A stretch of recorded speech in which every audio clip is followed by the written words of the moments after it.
Hello everyone, जय माता दी। आज मैं आपके लिए लेकर आई हूँ इंग्लिश स्पीकिंग के सेंटेंसेस। फ्रेंड्स, इंग्लिश बहुत मस्ट है for each and every field. यदि आप इंग्लिश में बात करते हैं तो डेफिनेटली आपकी पर्सनैलिटी और इंक्रीज होती है और सब आपको और ज़्यादा लाइक करेंगे। तो मैं आपके लिए जो सेंटेंस लेकर आई हूँ उनको हम अपनी लाइफ में डेली लाइफ में बोलते रहते हैं। अब आप उसे हिंदी में मत बोलना बल्कि इंग्लिश में बोलना।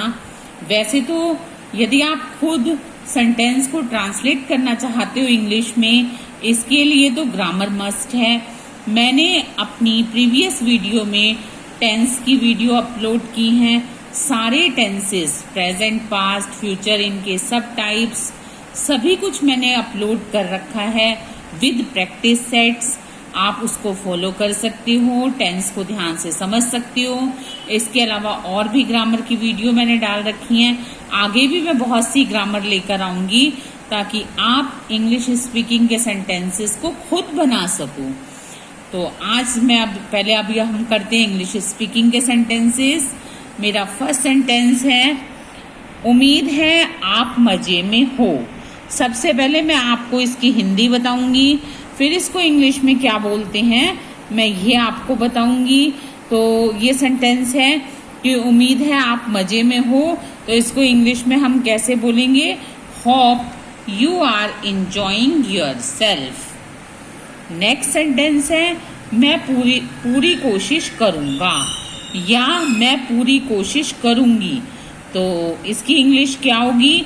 I will try my level best. Next sentence है, थोड़ा खिसकिए। यदि हम बस में जाते हैं या ट्रेन में जाते हैं या घर पर ही हम किसी को बोलते हैं कि थोड़ा सा खिसक जाइए, तो हम उसको इंग्लिश में कैसे बोलेंगे? Kindly move a bit. Next sentence है, तुम क्या चाहते हो? तो इसको हम इंग्लिश में बोलेंगे What do you want? ये प्रेजेंट इंडेफिनिट टेंस है, इसलिए इसमें डू लगा। प्रेजेंट इंडेफिनिट का ये इंटेरोगेटिव है। साथ साथ स्पीकिंग के मैं आपको ग्रामर की जो बातें बताती जाऊंगी या कुछ एक्स्ट्रा इंग्लिश नॉलेज के लिए आपको जो बताऊंगी, आप उस पर भी फोकस कीजिए। नेक्स्ट सेंटेंस है, क्या तुम कुछ कहना चाहते हो? ये हम अपनी डेली लाइफ में बहुत बोलते हैं कि हम किसी से पूछते हैं कि क्या आप कुछ कहना चाहते हो, तो उसको इंग्लिश में बोलेंगे। कैसे बोलेंगे? Do you want to say something. Next, मैं थोड़ा लेट हो गई। जैसे हमको कहीं जाना होता है और कभी कभी हम लेट हो जाते हैं, तो उसको हम इंग्लिश में कैसे बोलेंगे?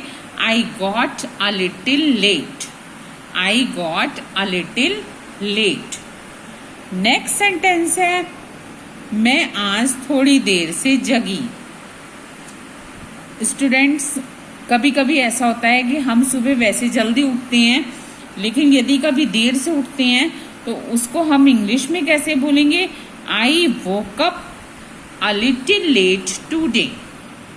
नेक्स्ट सेंटेंस, अपने से बड़ों का कहना मानो। यानी आपसे जो बड़े हैं, आपसे जो भी कुछ कहते हैं, आप उनकी एडवाइस को फॉलो करो, उनका कहना मानो। ये बात रियल में भी है कि अपने से बड़ों का कहना मानना चाहिए, क्योंकि वो हमेशा आपके भले के लिए कहते हैं। इसको हम इंग्लिश में कैसे बोलेंगे? ओबे योर एल्डर्स। नेक्स्ट सेंटेंस है, हम हमेशा समय पर पहुंचते हैं। टाइम की वैल्यू, रियली टाइम बहुत प्रीशियस है। Lost time never return. तो हम हमेशा समय पर पहुंचते हैं, इसको हम इंग्लिश में कैसे कहेंगे? We always reach on time. यानी टाइम की punctuality, we always reach on time. Next, हम खराब माल नहीं बेचते। जैसे हम बाजार में शॉपिंग के लिए जाते हैं तो शॉपकीपर कहते हैं ना कि हम खराब माल नहीं बेचते, तो उसको इंग्लिश में कैसे बोला जाएगा? We never sell defective products. We never sell defective products. Sentence है, वह अपने आंसू नहीं रोक पाई। तो इसको हम इंग्लिश में कैसे बोलेंगे? She could not control her tears. She could not control her tears. वह अपने आंसू नहीं रोक पाई। नेक्स्ट सेंटेंस, यह आपकी दुआओं के कारण हुआ। सपोज कोई भी अच्छा काम होता है और हमें किसी को कहना होता है कि यह सब आपकी दुआओं के कारण हुआ, क्योंकि दुआओं में बहुत शक्ति होती है। इसलिए यदि हम किसी को बोलते हैं कोई अच्छा काम हमारे साथ हो जाए और हमारे को कोई ब्लेसिंग दे रहा हो, तो हम बोलते हैं ना कि यह सब आपकी दुआओं से हुआ। तो इसको हम इंग्लिश में कैसे बोलेंगे? It's because of your good wishes. Next sentence, तुम बड़े चिड़चिड़े स्वभाव के हो। तो इसको हम कैसे बोलेंगे? You are very short tempered. You are very short tempered. Next sentence है, कुछ भी हो सकता था। तो इसको हम इंग्लिश में कैसे बोलेंगे? Anything could have happened. Next sentence, इस तरह का आदमी घमंडी होता है। जैसे हम किसी को बोलते हैं कि जैसा वो पर्सन है, इस तरह का आदमी घमंडी होता है। तो इसको हम इंग्लिश में कैसे बोलेंगे? Such a man is arrogant.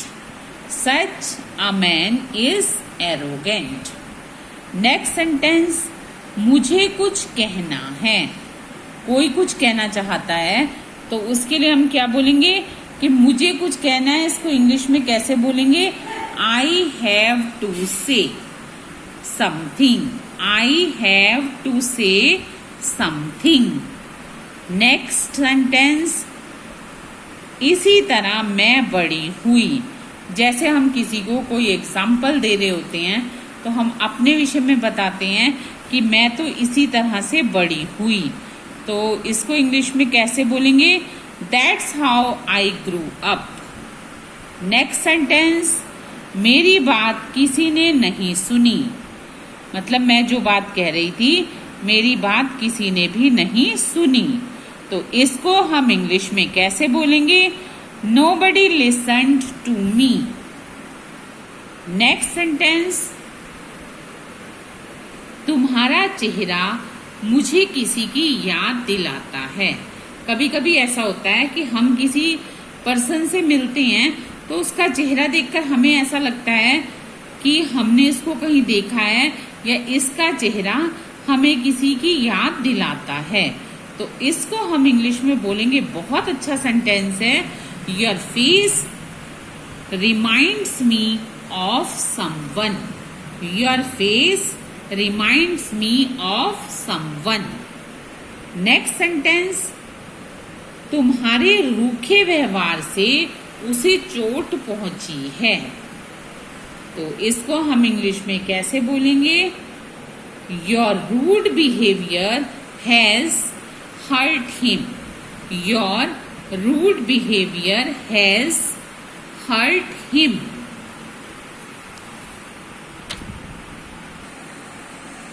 तो स्टूडेंट्स, हमारा नेक्स्ट सेंटेंस है, ये फायदे का सौदा नहीं है। तो इसको हम इंग्लिश में कैसे बोलेंगे? It's not worth while. It's not worth while. Next, पूछने की जरूरत नहीं, वो पहले से ही जानता है।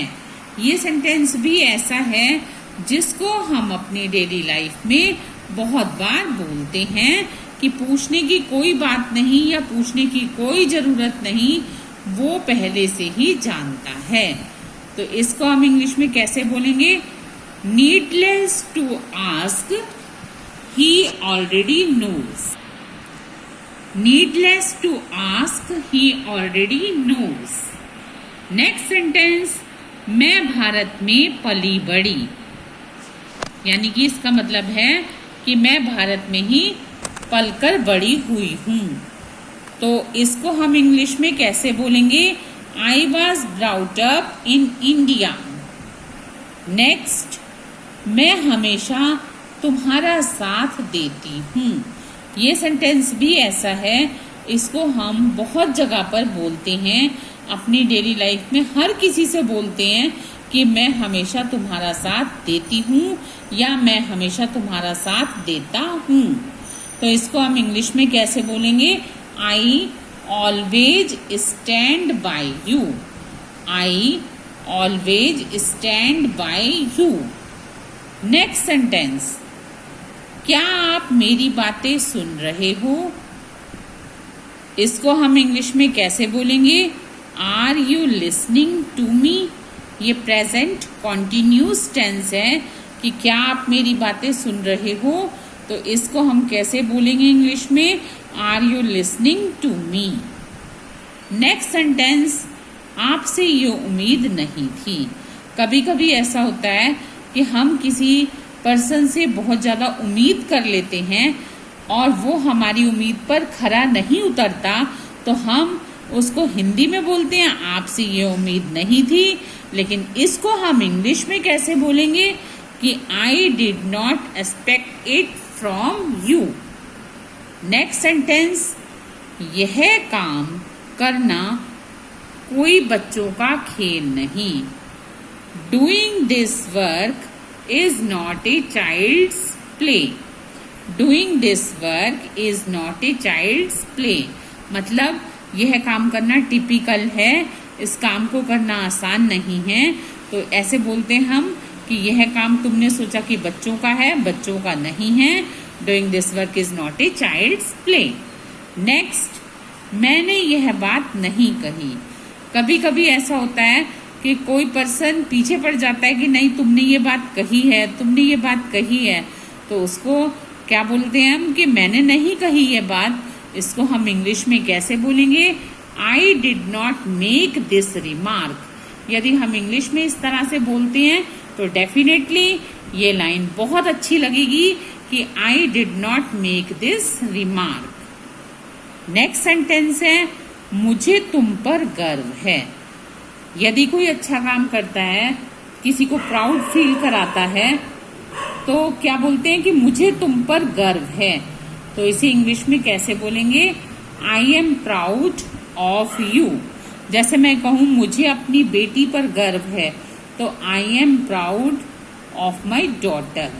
मुझे अपनी बेटी के कार्यों पर गर्व है, तो I am proud of my daughter's work. Next, क्या तुमने कोशिश की? मतलब हम किसी से पूछते हैं कि आप जो काम कर रहे हो उस काम के लिए क्या आपने कोशिश की, तो इसको हम इंग्लिश में कैसे पूछेंगे कि डिड यू ट्राई। क्या आपने कोशिश की, तो did you try. Next sentence है, इसमें खास बात क्या है, कि मतलब इस चीज की स्पेशलिटी क्या है, इसमें खास बात क्या है, तो इसको हम इंग्लिश में कैसे बोलेंगे? What's so remarkable in it, या what's so special in it. आप कैसे भी बोल सकते हो, दोनों तरह से ये सेंटेंस करेक्ट है। तो स्टूडेंट्स, ये थे सारे इंग्लिश स्पीकिंग के सेंटेंसेस। सारे के सारे ऐसे हैं जिनको हम अपनी डेली लाइफ में बोलते हैं, लेकिन अब आप मेरी इस वीडियो को देखने के बाद इन सेंटेंस को समझोगे, याद करना हो तो याद करोगे। जब आपको इन सेंटेंस में से किसी भी सेंटेंस को बोलने की नीड हुई तो डेफिनेटली आप इसे हिंदी में नहीं बोलोगे, बल्कि आप इसे इंग्लिश में बोलोगे। इसी तरह की नॉलेजफुल, यूजफुल वीडियोस मैं आपके लिए लेकर आती रहूंगी। उसमें इंग्लिश स्पीकिंग भी होगी, ग्रामर भी होगा और जीके भी होगी, क्योंकि मेरा चैनल पवधा क्लासेस है, तो डेफिनेटली मैं हर सब्जेक्ट की वीडियो आपको अपलोड कराऊंगी और आप इससे नॉलेज लेते रहिए। आपके लिए भी बेनिफिशियल होगा। आप इसको अच्छी तरह से लर्न कीजिए, इंग्लिश में बात कीजिए। अब मैं मिलूंगी आपसे अपनी नेक्स्ट वीडियो में। टिल देन, गुड बाय, जय माता दी।